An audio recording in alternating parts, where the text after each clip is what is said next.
Hey, how's it going? Welcome to the channel. My name is Cassandra and this is where I just do stuff to entertain myself or make myself feel better, put it on the internet for my entertainment and yours. If that tickles your pickle, then go ahead and subscribe if you haven't already.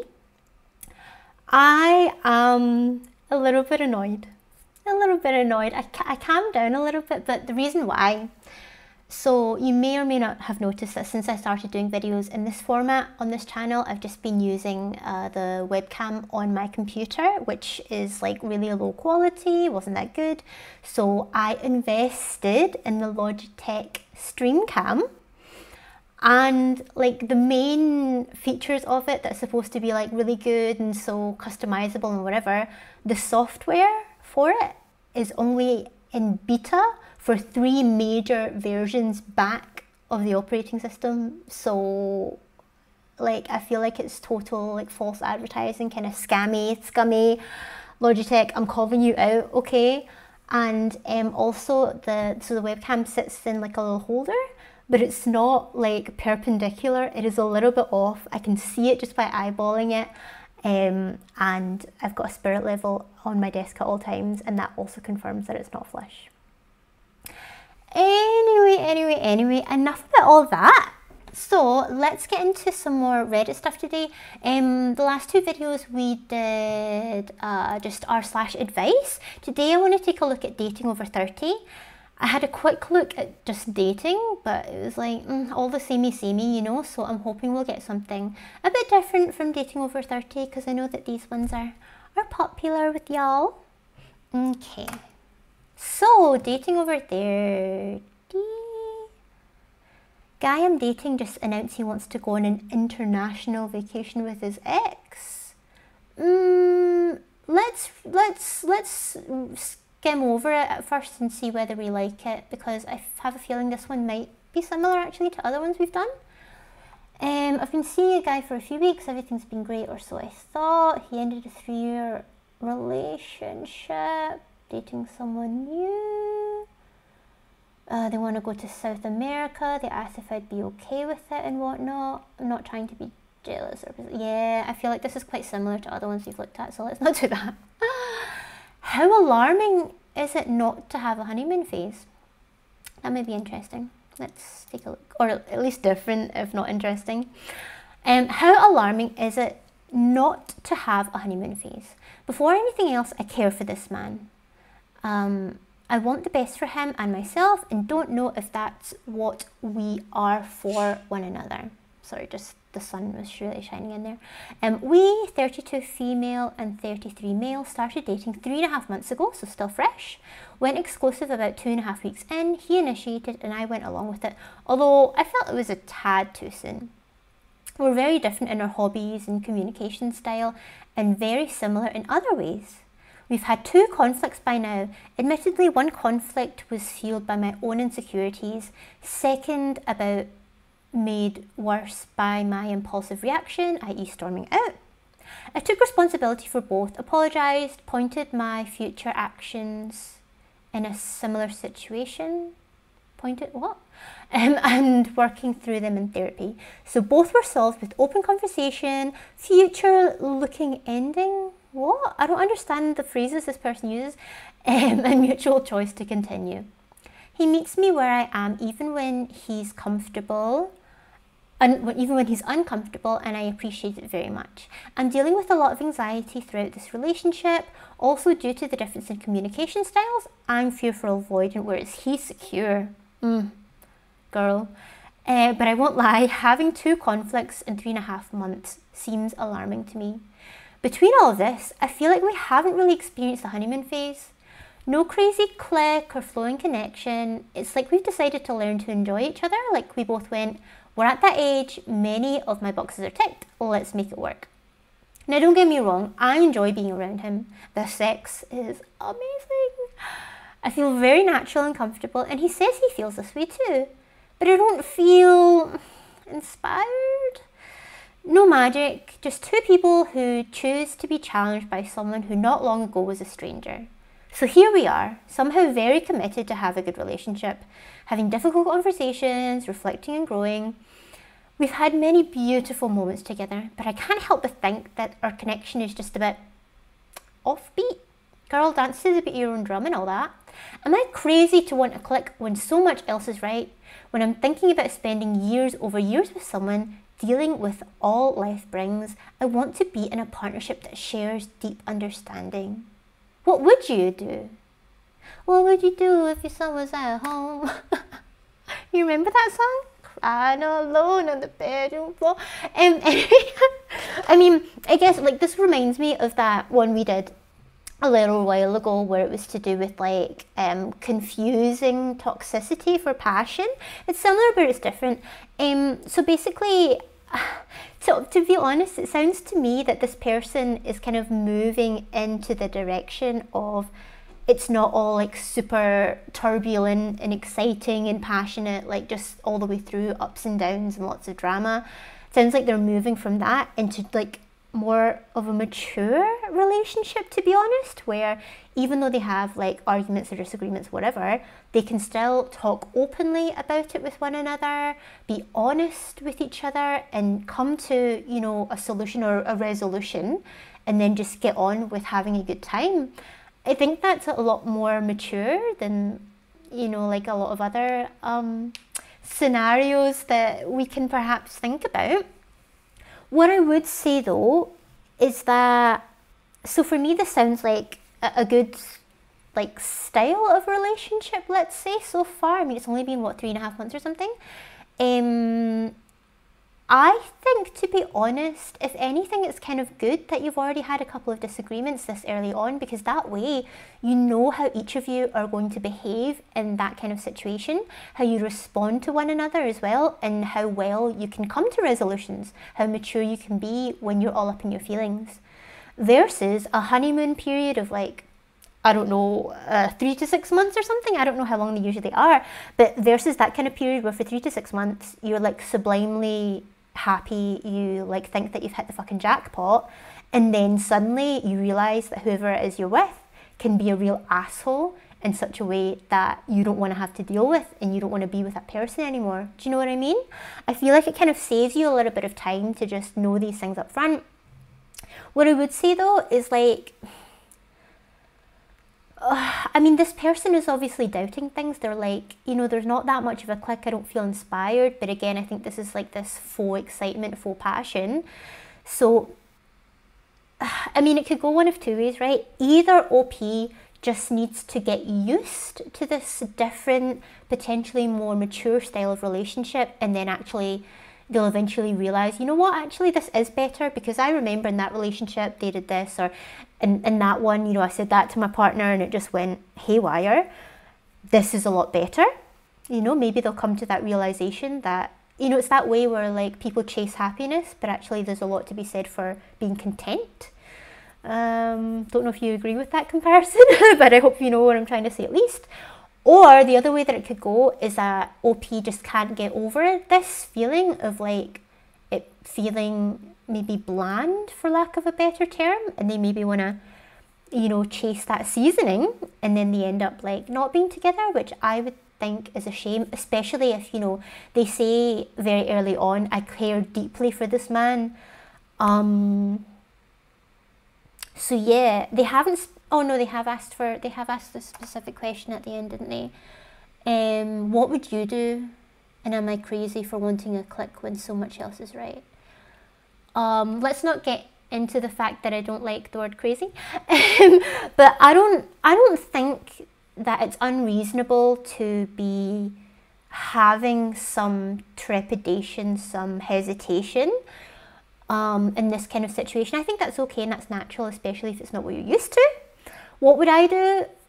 I would say, you know what, just enjoy the moment that you're in. You know, I think a lot of people worry or think a lot about the future. And what is it they say? If you have one foot in the past and one foot in the future, you're pissing on today.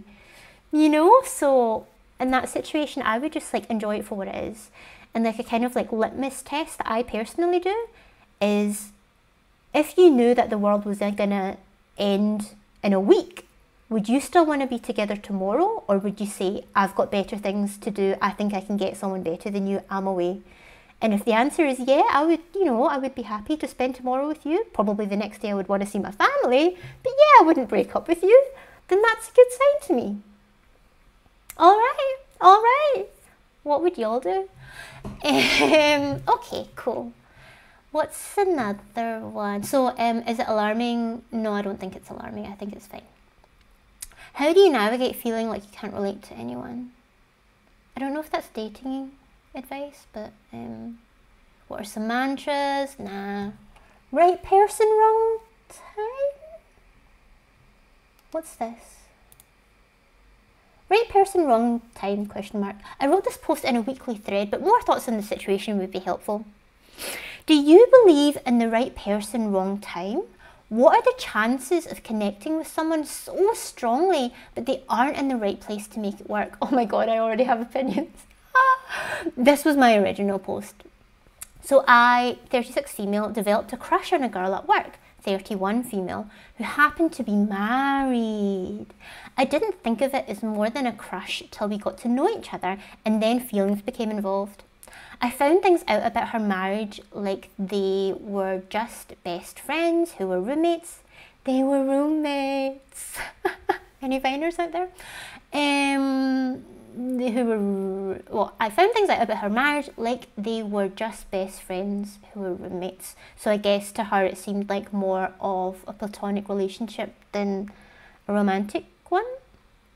She and her wife hadn't been physical or even slept in the same bed for over 2 years. Then the company Christmas party happened and she had to work. She saw a photo of me there and sent me a text saying I looked beautiful and to have fun. In the back of my mind, I thought maybe this could be mutual. A few days later, people were talking about setting me up with another co-worker who's a 20-year-old man, and she told me to go for it. And I told her I wasn't interested, I had a crush on someone else. One night on the phone, she got it out of me that it was her, and she told me she also had developed feelings for me. Since then, life had been crazy. She asked for a divorce. Her wife originally agreed, but then, sorry, the light is changing again. Her wife originally agreed to the divorce, but then decided she wanted to work on it, so she ended things with me to try to work on things with her wife. But that didn't last long. We worked together and have this crazy strong connection and attraction that she told her wife she can't give her all when her heart is somewhere else, so the wife is aware of OP.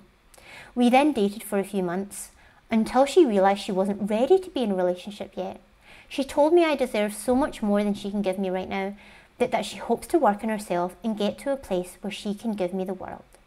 That she loves me and wants to be with me, but now isn't the time. So it sounds as if the woman in question is still no longer with the wife, but is saying to OP, not sure if this is the right time for us.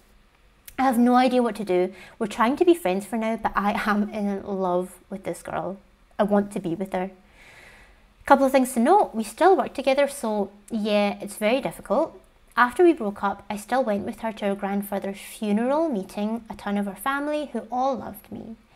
Things went to a head this 4th of July. She asked me to join her family, so her mum, grandma, stepdad, sister, nieces and nephew, and her sister's boyfriend, quite a lot of people. I said yes because I wanted time with her. I knew it was her favourite holiday.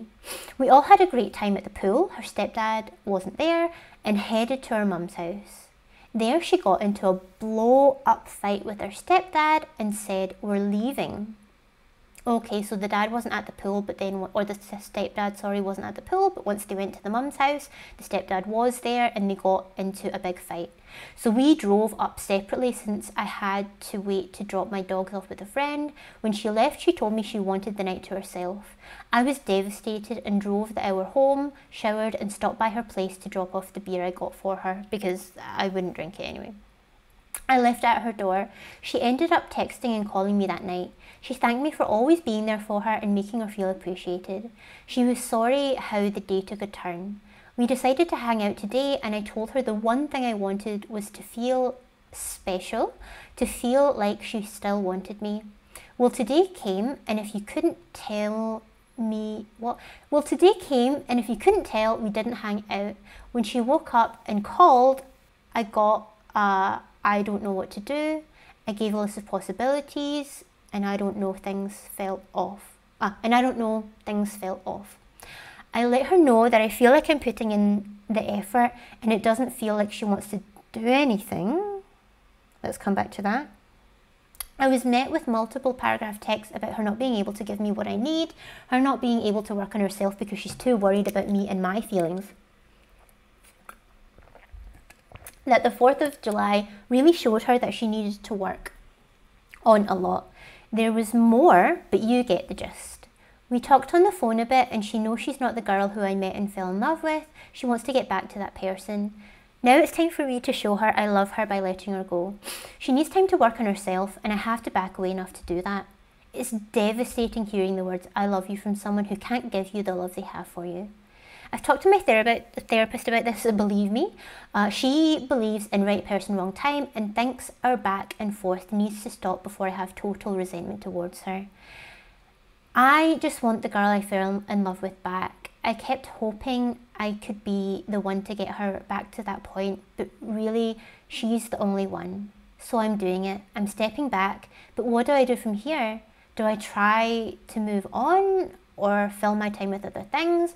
I keep playing the song, A Concert 6 months from now. Blah, love is hard.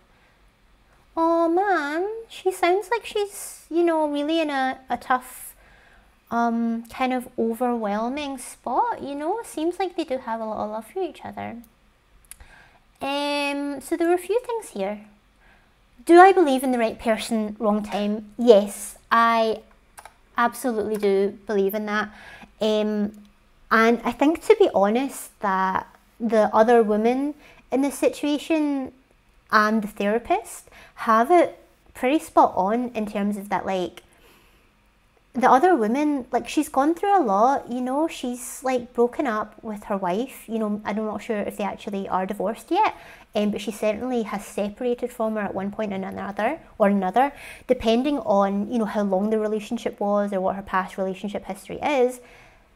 This might very well be the first time that she's been alone for a long time, or even ever, and she's only in her 30s as well, only 31, so still relatively young. And I'm of the opinion that if you've been with the same person throughout basically all your formative adult years, or if you've always been in a relationship for that time and you've never been by yourself, then how can you really know who you are and get to be comfortable with yourself, enjoy your own company, and find out what you like when there's not someone else to think about and to try and also cater to and potentially try and please? You know what I mean?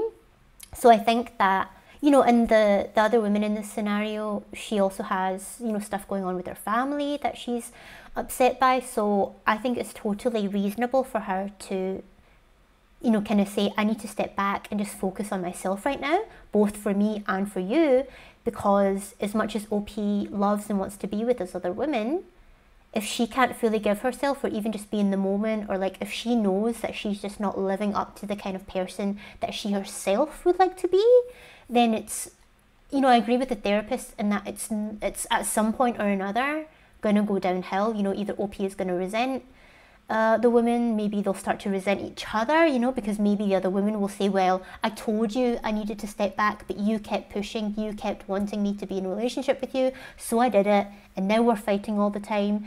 You know what I mean? I think, like, see when people talk about, like, oh, I just want someone to, like, fill the hole in my heart, or, there's a hole in my life that I need someone to fill. I don't understand that, because I truly believe that you need to learn to be happy and comfortable and satisfied and secure in yourself without having to depend on another person to do that for you. Now, don't get me wrong, like, you can still be insecure in a relationship, someone else can still make you feel amazing, or they can make you feel like crap, but what I mean is that you, at the end of the day, still should be a standalone person. I mean, maybe if you believe in soulmates and things like that, maybe you're like, oh gosh, no, like, humans need to be together and whatever. Like, this is just my personal opinion. I think that in order to show up not only for yourself but for the other person, you need to know yourself and be okay with yourself before you can, you know, step into the ring with someone else. So I think it's very wise for this woman to say, you know what, I need a little bit of time. What else was it that OP said? Because there was something about, she said something about, I feel like I'm putting all the effort in and they're maybe not so much. But by that point, she already told you that she needs a bit of time and that she can't give herself. So I think kind of saying like, oh, I'm putting in a lot of effort, what's going on, is a bit not quite unfair, but you know, a little bit misguided there. Because I think really what OP needs to do is also to dial back the effort, to manage their expectations, and just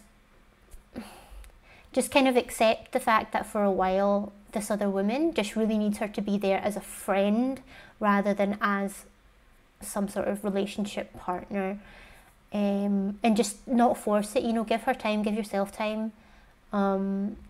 And, you know, even though I don't necessarily believe in soulmates, I do think that if it's right and if it's like meant to happen, you know, if it's gonna be a good thing at some point in the future, then it will happen, like it will come together. And if it doesn't, either it still wasn't right or you found something that was even better for you. You know what I mean? So with that in mind, what did she ask at the very end? What did she ask?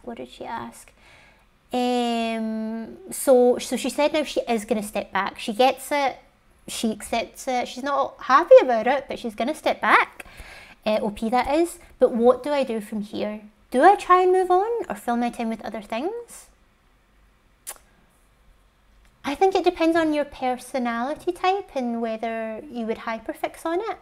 I think that if you feel that you're able to just be like, you know what, this is the situation, I accept it, and then not do anything particularly trying to do one thing or another, just, you know, be natural. So don't necessarily actively date other people, but if someone else asks you out and you think it might, you know, you're interested to see whether you like each other, then to go on the date. So as I say, not to try and manufacture anything, but just kind of going with the flow. I think if you're able to do that, then that would be literally the most natural thing to do. But if you think that you're really going to hyper focus on it, if you're going to obsess over her and everything's like so amazingly difficult that you just feel like in physical pain, then yes, obviously keep going to therapy regardless, and maybe then try and give yourself a project to do. So, you know, don't drag someone else into it necessarily. Like if you're fucking in love with this woman and you would like drop everything for her, then don't force yourself to start seeing other people, because that's not fair on that other person. You know what I mean?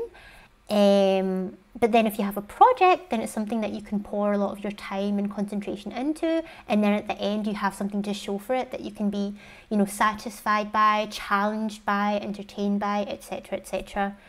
So yeah, but I feel for you. This is a tough situation, but yeah, I mean, I think this is, you know, these two stories that we've looked at today are enough for this video. But before we go, I will just give you like a little nugget of my personal experience. If you've seen some of my videos on my main channel, link in the description down below, then you may or may not know that I'm a person with many mental health issues. I'm not okay. I was born into a situation that was extremely unhelpful, harmful, dangerous, and so I have a lot of maladaptive behaviours, and I've been in therapy myself for like 15 years or more, sort of on and off, really working on myself. So there's a lot of areas where I really have improved, and I've, you know, actively tried to behave in more of a way that I'm happy with and that I feel is like more in line with the kind of person that I want to be.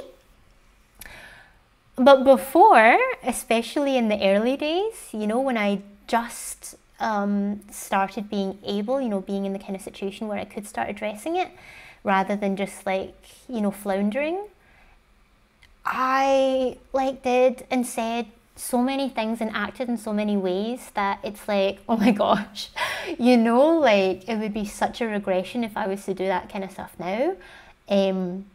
So me back then really wasn't in the right space, the right place to have a relationship with someone.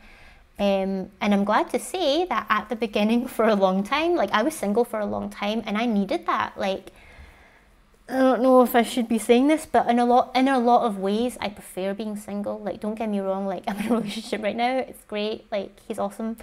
So there's a lot of good things about being in a relationship, but I've always had to look out for myself. And so that thing I was talking about showing up for yourself and working on yourself, that's been my primary action rather than focusing on another person.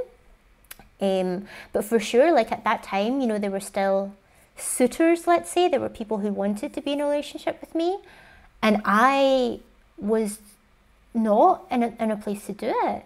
And there were, you know, maybe a couple of times where I did try, and I said, okay, you know, if I follow my feelings, let's try it. But then I should have trusted my instincts, which were that it wasn't a good idea. And similarly, those other people as well have also like not been in the right place, or maybe they're in the right place for someone else, but like just us together in the kind of space that we're at in that moment does not mix well together. You know, I do believe that someone can be completely healthy and non-toxic with X person, but then when they're with another Z person, that they're just like, they just bring out the worst in them, and that they become toxic, and that they regress into the kind of person that they don't want to be, and they start doing things that they're not going to be proud of tomorrow. That for sure has happened with me as well. But when you go away and each of you both work on yourselves, you know, concentrate on other things, experience other things, get better and healthier yourself, then I do believe that once both of those people are ready, that you can come back together in the future. As I say, if it was going to be right, if you were supposed to be in each other's lives in some way, shape or form, not necessarily in a relationship, but if you were supposed to, you know, have that connection, I think eventually it will happen. For me, not to go into too much detail, but for me, and maybe this other woman in the story that OP is talking about, it's a little bit like, not annoying, but it niggles at me a little bit if the other person is always trying to come back to you too soon, if they're always trying to spark it up again, always try and like do it too soon, because either you're not ready or they clearly are not ready. And it's a shame, because how do you let them know that without getting back into some sort of relationship, romantic or not, with that person? You know, open up some sort of dialogue. And if you know it's not going to be healthy to have that dialogue, there comes a point, like, if you've, you know, seen my videos, you know that I just, like, I can't fucking help myself. I like to explain stuff. I'm overly responsible for stuff. And, like, if I have an opinion, like, I feel like I need to express it. And as well, like, I just want to help people. I just want to help others, especially when I feel like I've been in a similar situation and I have some wisdom to share. So for me, it's very difficult to not advise that person about, you know, what I think would be a better way to go, or what I think they or we need to go away and do, when I know that having that conversation in itself is already going to suck me back in. So I've been disciplined lately, and I've learned to say, you know what, just because that person has gotten in touch with me doesn't mean that I need to reply. So this is like boundaries, right? I've also had people who, to this day, harass me, which is really, really not cool. I even looked into like, how do you file like a fucking international restraining order? But it got to the point where it's like, you know, because like you can block someone on the phone, but if someone's like sending you emails, sending you letters and all the rest of it, it's hard not to read it. But I've gotten to the place where, as well as like blocking the numbers, automatically deleting emails, when I get letters, I don't even open them. I don't even like to have them in my house. I throw them in the bin straight away, and if I'm on the way out of the building, I'll throw it away in the outside bin. I won't bring it into my house. And that is boundaries. That's saying, just because you want to open up a dialogue with me doesn't mean that I need to accept that. It's the same way, like, just if someone calls you on the phone, just because you see it ringing, doesn't mean you have to answer. It's the same with other forms of communication. For whatever reason that you need to set up that boundary, whether it's like negative, toxic circumstances, or if it's just that it's not right, follow your instincts, you know? And I think that is maybe sometimes the hard thing, when you're feeling one thing, but when your gut is telling you something else, you know? It's like your heart and your gut are fighting, they're at odds with one another. But yeah, at the end of the day, just try and make decisions that, you know, you can be comfortable and satisfied with. And as I say, don't behave in a way that you're not going to be proud of tomorrow, or at least try. All right, what do you think about that? Like, am I making sense here? Am I just talking bullshit? Let me know in the comments down below. Hit like if you enjoyed this video and these types of videos. Just help me out and like kind of getting back into it with this channel. If there's anything in particular you want me to look at next time, drop it down in the comments below. I'm entertained. Are you? Doesn't really work so well with the pony. But yeah, thanks a lot for watching, and I'll see you next time. Bye bye, bye bye, bye bye, bye bye.